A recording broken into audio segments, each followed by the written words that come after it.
Welcome everybody to the British Foreign Policy Group. My name is Sophia Gaston and I'm the director here. It's a great pleasure to be joined today by Alice Baudry of the Institut Montaigne in Paris. Alice holds a strategic role at the Institute, but she was formerly its head of international affairs. She's written a really important book about Macron, and she has a really strong understanding of French politics, but also politics right across the continent. So she's the perfect person for us to speak to today about how the pandemic has been playing out in France. So welcome, Alice. Thank you so much, Sophia, and thank you for initiating this conversation on France.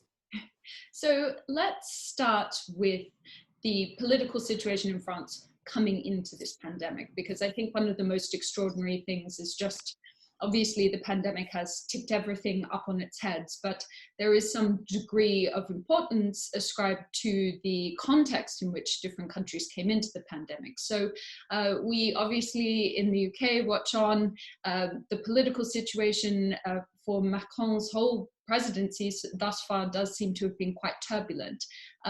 What was the mood, the political mood music like when France came into this?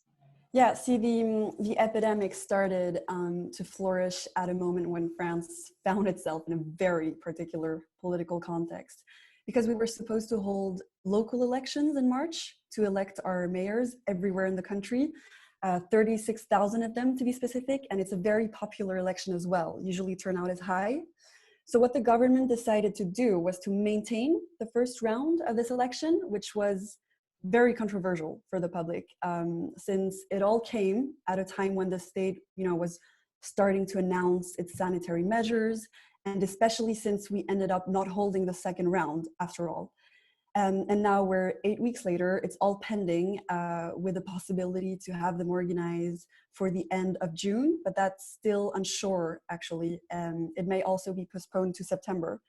And this is very problematic for France because there is a paralysis when it comes to policymaking at the local level, and especially regarding, for example, constructions.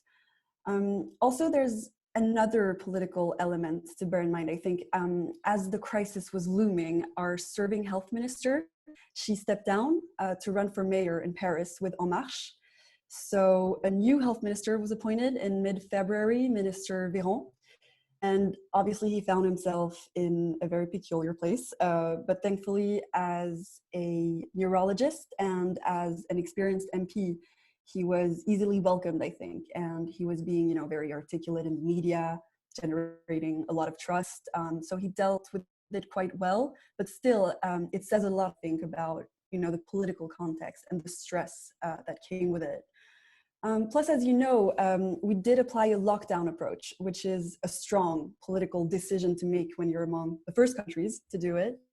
However, for Macron and for our Prime Minister, Edouard Philippe, the initial instinct was to prioritize saving the economy, which is why only a few days after their first announcements, when they noticed that the population wasn't following social distancing recommendations, they had to switch that strategy and apply the lockdown approach, which is what happened on March 17th.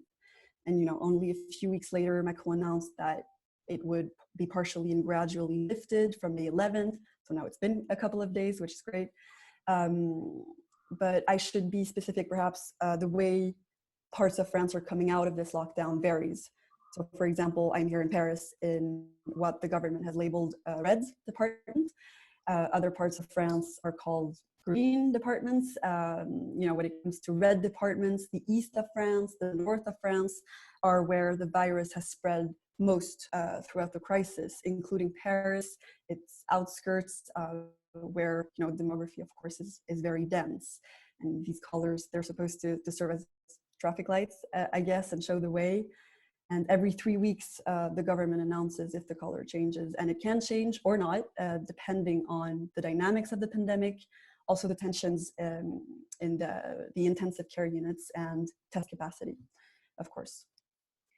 One of the really extraordinary things about the pandemic is across every advanceable democracy, and I suppose this is true right across the world, but it seems to bring up the bodies of existing social challenges and social issues. It seems to really shine a light on all of these unresolved social problems that we have and deep structural inequalities. This has certainly been the case here in the UK. We see this in the US. To what extent is this also true in France?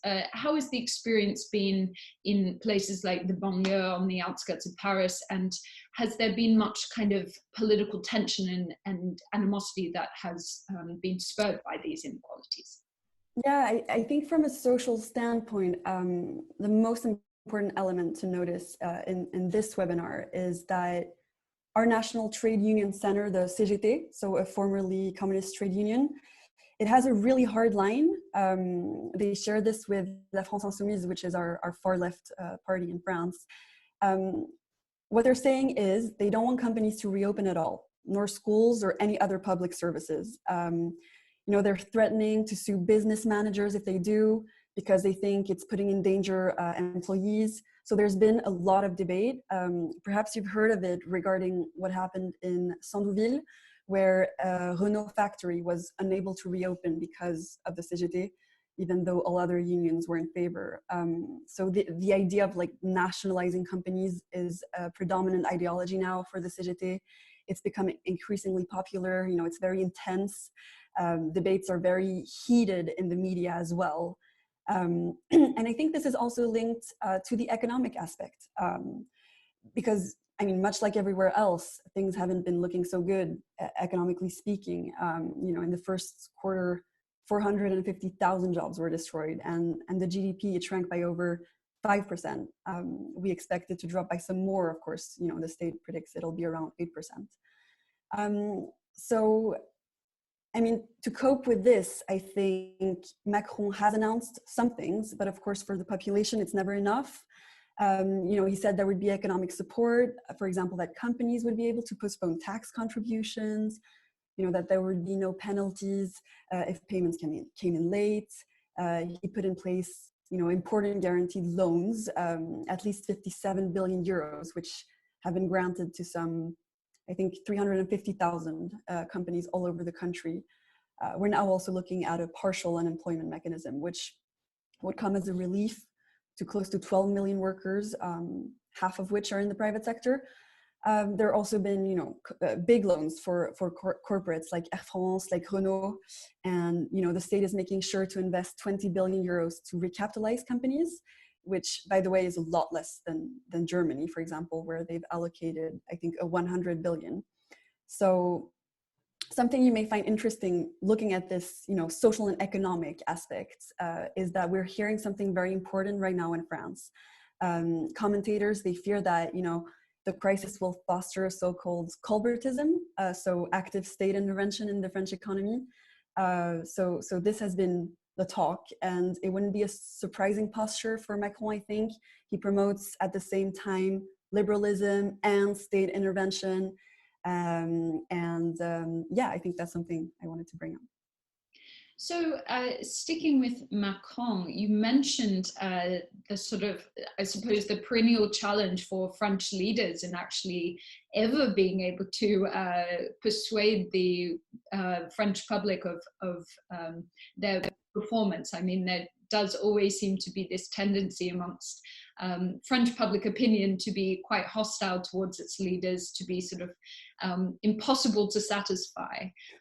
How much should we read into the fall in the approval ratings for Macron? What do you think the fundamental mood is towards Macron's performance? This is a very important point. So France is the country where people trust the very least the state's handling of the crisis. I was looking at a survey by Ipsos from 10 days ago, which was an interesting one because it was pan-European. It showed that, of all the countries in Europe, the French judged the toughest the government. Only 38% were happy with how things had been dealt with. You compared with like Austria, 75%, Germany, 68%, even Italy, 55%, the UK, around 50%. So we see that our score is very low. And I think it's understandable. The French people, they were already unhappy with how politicians had been acting during, for example, the pension reform negotiations. And this was right before the crisis. There had been a lot of tensions regarding this bill. And of course, as you know, the Yellow Vests movement continues to have leverage. So this can explain why people feel uneasy, why they think their job prospects are gloomy. And actually, they also think, you know, of all European countries, that they are the most likely to get ill. And they really fear that there will be a second wave. So this is a real challenge for the government in place. And like you said, for Macron, whose popularity is at stake, I think. And so continuing on the focus of Macron, he obviously was elected to power with this huge agenda to be undertaking really significant reforms. He's obviously encountered quite a few stumbling blocks along the way, but one presumes he wants to still continue with the fundamental essence of those reforms. How do you think this pandemic plays into that agenda? Does it make it more difficult? You mentioned, for example, that perhaps we need to, you know, consider that France might be moving towards an even stronger degree of state intervention. I think from a British perspective, that would seem rather astounding. And does that not go against the grain of what Macron was fundamentally trying to achieve? Yeah, so maybe a couple of points here. So on the domestic scene, his level of support right now is low. So there's something, I think, that needs to be understood when you look at this, because when it comes to France, it's the way our institutions work. We have two strong figures, right? We have the president, Macron, and our prime minister, Edouard Philippe. And they're supposed to be maybe like what in a company would be like the chairman and the CEO. But in this case, both Macron and Philippe, they're close in age, they're active, and sometimes it's hard to know who does what. And this has been particularly true during this crisis. I think Macron wanted to be the one in charge. And people want to have a leader to refer to, of course. But then again, that's also the role of the prime minister. So there's been some miscommunication, especially regarding masks, for example, in France. There's been, you know, he would say something and then the prime minister would say something very different. But if we take a second maybe to dig deeper into what's at stake for Macron's premiership, my take is that with him, we're seeing what we could call a political scoliosis, so like an S-shaped curve, because Macron, he's identified by the people as a president who's liberal, who has an agenda with reforms, and a rather right-wing one. The prime minister, he is a right-wing politician, but actually in public opinion, he's seen more to the center than Macron. And in the meantime, our MPs who are en marche, they tend to be more to the left on the political spectrum. And then you look at the electorate of Macron, which is in large part right-wing. So this is why I see it as an S-shaped. And I would say that during this crisis, it's hard for him to pursue this agenda of reforms. But there's one thing, I think he's been really lucky during this crisis because there hasn't been a single right-wing politician able to emerge or to be vocal enough to be heard by his electorate during these past weeks. On the other hand, in parliament, things have started to shift a little bit. We may see an implosion of the En Marche party, even though for now I think it's a bit too early to say. But there are so many divisions between the people in the party, and that is a huge challenge for his re-election. Of course, I think the presidential elections, I mean, they're in 2022, so we have time. But and yeah, before that, we have our municipal elections, so the local elections I mentioned earlier, and of course the regional elections. So it's too early to say. I mean, one of the really extraordinary things when Macron kind of came to power was that he obviously kind of broke the traditional structure of the political system. In doing so seems to, I mean, I can't really get any sense that the center-right or the center-left have kind of managed to rejuvenate and reimagine themselves in this Macron era. And in doing so, in straddling that center ground, he inevitably made the fringes his political opposition. Obviously, Marine Le Pen and the whole kind of that movement on the far right seems to still have some kind of potency and value and salience. And then you've obviously had this much more informal Gilets jaunes movement, which is kind of a less cohesive and less of a political party, more a kind of a street movement and a sort of outlet for grievances. How do you see the political landscape shaping up ahead of those 2022 elections, it does sort of seem far away in one sense, but also I suppose the next 6 months, 12 months are going to be really crucial in sort of shaping out who are the big players going to be in that election. So how do you see things moving forward in terms of Macron's opposition going into that election? It's a very tricky question because the traditional parties, so the Républicains and the Socialists, they haven't been able yet to be organized enough to have their own leaders emerge in front of Macron. And as I mentioned, his electorate is more and more right-wing. So as long as there's not someone else who perhaps has a more conservative agenda, I think Macron has the chance to still be in the picture on that scene. On the left, like you said, I think it's now the far left that is, becoming the opposition for Macron, a lot like the far right. Marine Le Pen, she's been quite discreet during these past few weeks. So I think it's tricky to say how maybe her narrative will shift in the coming months. For Mélenchon, so on the far left, he is of course quite vocal. Like I mentioned earlier, he has a huge opportunity to pursue an agenda to show that Macron is not legitimate for the job and that he should be the one to have it. And he has, of course, a big part of the yellow vests behind him, not only, but a big part. And of course, I think he will fight until the end, that's for sure. But other than that, it's too early to say. And we do have two important elections coming up, which are the municipal and the regional.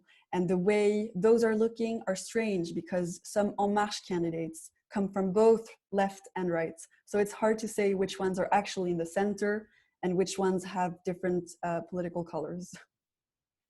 Brilliant. Well, thank you so much, Alice. There's obviously an enormous amount still to discuss, but we'll leave it there for today and hope that we can check in with you later during the pandemic as things start to transition to a new phase. I think we will all be watching with great interest in the UK to see how France in particular straddles this, I suppose, question around the balance of the private sector and the state on the other side of this, and Macron, who is a figure we take great interest in here in Britain, how he will come out from this on the other side. But for now, thank you very much, Alice. Thank you so much, Sophia, and thank you for having an interest in France.